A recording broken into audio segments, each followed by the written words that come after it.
for everyone listening as well, that there's two great 10 out of 10 productivity tactics. There's only really two, like, the 80-20 of productivity. There's only two. There's one, intermittent fasting, and two, there's so much to do. The self-improvement stuff, the gym stuff, your work, and then YouTube as well. So you've got a full schedule there. And maybe one of the biggest problems is kind of like the decision fatigue of doing what at what time. What's your time management system right now? Do you have one? Right, so when you try and follow it, there's pressure and a feeling of like failure when you realize, it's 4 p.m. and I haven't done that thing I was supposed to do at 3. I reckon maybe what you need is still follow the calendar, because I still think, there's, for everyone listening as well, that there's two great 10 out of 10 productivity tactics. There's only really two, like, the 80-20 of productivity. There's only two. There's one, intermittent fasting, and two, using a calendar / timetable. Every other productivity tactic is 1 to 2% worth one of these two. So it's like, just do both of these and you'll automatically be productive. But then you need the right mindset for them. It seems like with the calendar, you're not able to like utilize it as much as it could help you. Have you ever had a point of using the calendar where it was like really helpful and it was awesome and you knew exactly what to do at what time and you really liked it? So is the calendar not like set as best as it possibly could be right now? So you set up the schedule. Okay, at 7 a.m. I'm going to wake up, 7:15 I'm going to meditate, 2 p.m. exercise, like this, right? You set it up. And then you literally just go and like live that day as best as you can just to see what's happening. And sometimes that takes maybe 1 or 2 days. And then after that, it's like you kind of realize, wait, that thing at that time is kind of annoying. I kind of don't like, you go by your feelings with this.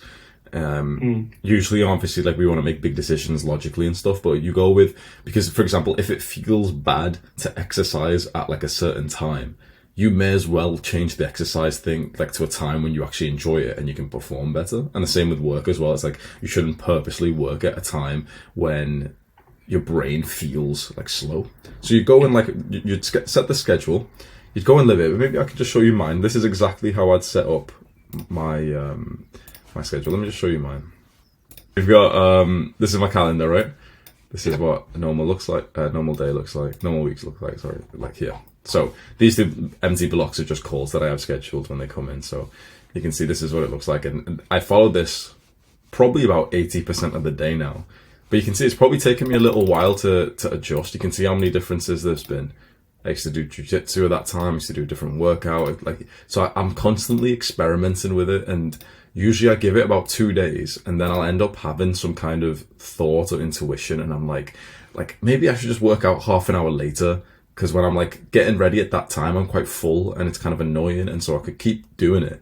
But if I just went half an hour later or an hour later, then I could feel like more ready for the workout. And then suddenly once you've done those micro optimizations 20 times, suddenly you start to have like the perfect day already set out. And then the entire day becomes a routine. And it's interesting you asked this question, Stuart. This is why I wanted to bring you up, because for the last few days, I keep getting the thought, it's like, it's just about the routine. The only reason why I'm successful is literally just because of this, honestly. I had a different management system, which I called the timetable, where I essentially just wrote down like what I was going to do in an individual day. And I think the calendar is like a way better view of that. But honestly, it's like, I'm literally only making progress in life only because of this. Truthfully, because when I'm not living to like a calendar or a timetable, suddenly you don't realize how much of your brain's just getting taken away from you when you wake up and you're like, okay, today's most important thing is like, okay, go to the gym and do some work and then, do the self-improvement stuff. And before you realize it, it's like you've missed out on a lot of the things that you needed to do because you needed to think about it. And the day just disappears and you've only achieved 50% as much because you've not been able to like really clarify what time is actually best for you to go to the gym, what time is best for you to work. Once, like, for example, I know now that 7 a.m. and 7 p.m. are like my ultimate deep work hours. I know that for life now. Now, unless something changes and I get like some brain damage or something, it's like, that's probably going to stay the same, maybe forever. So it's like, that's saved from my brain points.